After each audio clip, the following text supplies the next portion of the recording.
we're going, everybody. It's been another miserable day with the weather, that's for sure.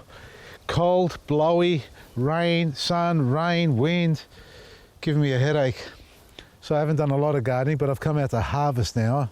And I thought, let's just talk about some of the plants that need to be harvested and when we should be harvesting. And I'm sure many of you know that already. And I came out here and had a look, and I thought, well, this cauliflower, we've harvested the other ones. We haven't picked this one here yet. Have a look at that. Now, what's happening here? So this is bursting now. Have a look at that. See there? Now, that's how it all started as it was growing. Leaving it here too long, it's going to burst out and start to flower, because we class this as the flower. And if you don't harvest it, well, you'll have lots of little cauliflowerettes, you want to call them, or flowerets or florets, that need to be. And my legs hurt because I did some weightlifting this morning. Back at the gym I am, and it hurts. Oh, you sook. Now, you can harvest these even later if you want. And at the end of the day, if you've got too many broccolis and cauliflowers growing at once, how much can you eat in a day or in a week? Letting it go for a week or two, it's not going to hurt it. And even if it does flower, you still can eat it. I don't think it changes the flavour in one iota. Instead of having, one big head there or cutting it into little bits, you'll have lots of little florets like this coming up. So nothing wrong with that. Now, that's not a bad size cauliflower. And I've got the other ones over there I want to show you as well. Have a look at this one here now. This one here is not getting as much sun because the leaves are cupped in. Mind you, these are the ones that the sheep ate almost to the ground. Nice and clean. See how clean that is?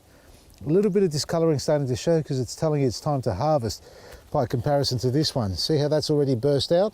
So that's why we picked this one here. Nothing wrong with it, folks. It's just unsightly, I suppose, for some people that don't like the look of that and they think it's going to be bad for you. Absolutely nothing wrong with it. I'm not going to harvest that one yet, but I'm going to harvest this one, and this is an example. Now, these are a purple cauliflower. I've been saying Romanesco. They're not Romanesco broccolis. These are cauliflowers, and you can eat the leaves as well. They're bloody delicious.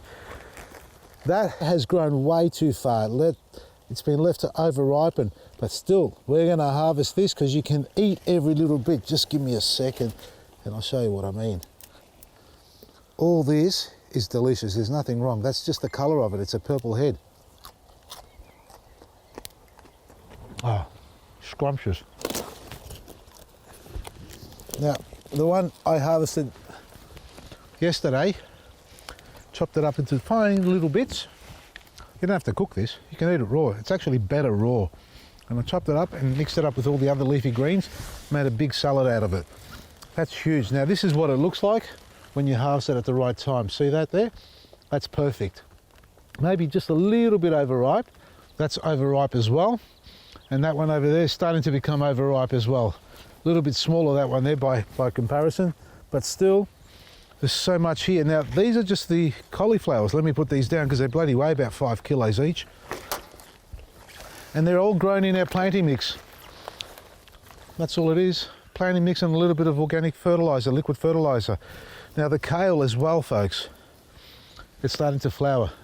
Now, you can eat the flowers if you like. You can enjoy the whole plant. I love this one here, the Tuscan.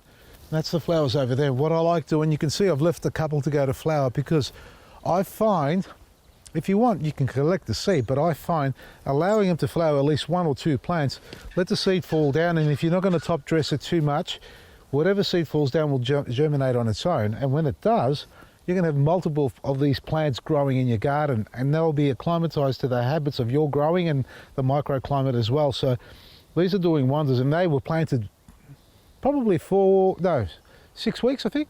About 6 weeks ago, they've already jumped out of the ground. And let's not talk about the cabbage, because I mean, these things are just not going to stop growing. That's all I could say. Their head's just starting to form now. Look at it. That's just too big. I mean, that's just... I was measuring these out when I first planted them, set about 60 centimetres apart, thinking, oh, that'll give me room to plant in between them. There's no room there. Completely gone. It's the next day, folks, and the weather's a lot better today than it was yesterday. Now, yesterday I was harvesting, and I was showing you some of the different plants we've got growing here, and some of them going to flower, almost overgrown. But what I want to talk about is when you do harvest, to leave the roots inside. Now, some plants you can leave them in quite easily. You know, the broccolis and the cauliflowers, which have a lot of leaves and a large stem, they need to probably die down a little bit or remove all the surrounding leaves But what you need to do is once you finish harvesting, like here, have a look at this here. Now that's the old cos lettuce that I took out yesterday. Now I'm not going to take out the roots, and what can happen with the cos, and for those who don't know this already, is that can actually shoot up again from the sides around the edges there, and you'll get multiple heads developing. Not as big as the first one, and more than likely it may go to seed before it forms completely. And at the end of the day, you do a little bit of continuous picking each morning, because that's what we like to do, except for what you saw me do yesterday. You can't do that with a cauliflower, you take the whole head off.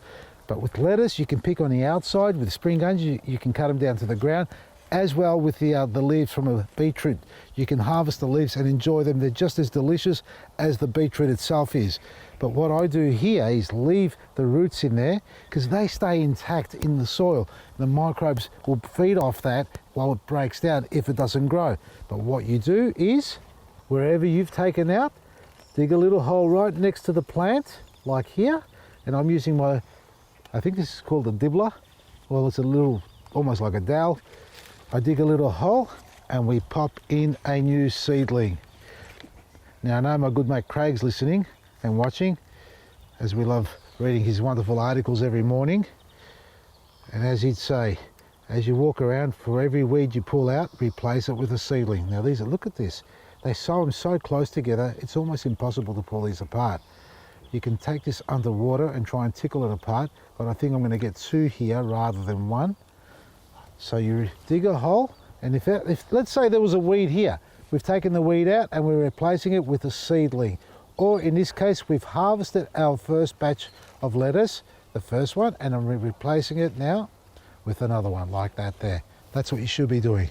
Don't wait for everything to finish to take everything out and replace it. Continuous picking is the key here, and planting as you harvest a plant completely and replacing it. Now I've been listening to the radio, and my favourite radio, 3AW, apart from SBS radio and, well, pretty much 3AW. I like SBS because we do the Greek program there. And I was listening the afternoon with our good mate Tom, and they were talking about, is it better to grow veggies at home or just buy them from the supermarket? Now, I wasn't on air. They had someone else on there giving their opinion on it, and Tom knocked the hell out of it, saying it ain't worth it. I wish I was on air, folks. I really do. I would have ripped into them. Only because you got people who are not experienced, and I don't claim to be an expert in what I do. I just love what I'm doing, right? And I have enough practice with my wins and losses to know what works, what doesn't work, and what could work better. Where these ones here, like Tom's got a lemon tree. Now, Tom, I'm not sure if you watch my post or not, but I'm sure someone's going to feed you to it. Now, you got a lemon tree, and I'm going to address this to him directly, because hopefully he does listen. That's 10 years old. When you first got the tree, I heard you on radio. It's a Sphalia citrus tree. It had 20 lemons on it, and since then you've only had 2. Question here is, when was the last time you fed it? And if you did feed it, what are you feeding it with? Is more importantly, well, especially feeding it, because if you don't feed it, it's not going to grow, right? It's like yourself, like us. If we don't eat, we're not going to blossom. We're just going to wither away and just become really tired and weak. So the lemon tree needs to be fed properly, and not with that little granular stuff, that little synthetic fertilizer. You don't use that stuff. Learn to use natural stuff. What comes out of the back of an animal, pretty much all animals, except for, well, the vegetarian ones, that's what you can use in your garden.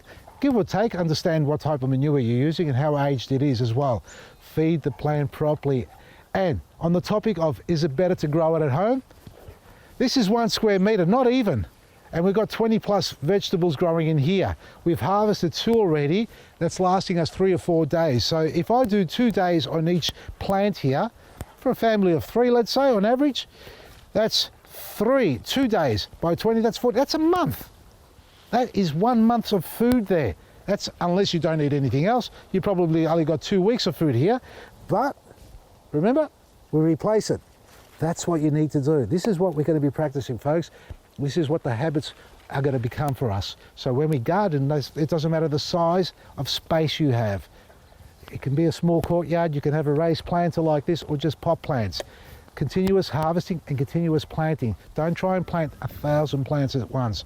This is a trial bed area. Yeah, we get to enjoy the produce, but yeah, we kill a lot of plants. Yes, we have the chickens and the sheep getting out and all that sort of stuff as well.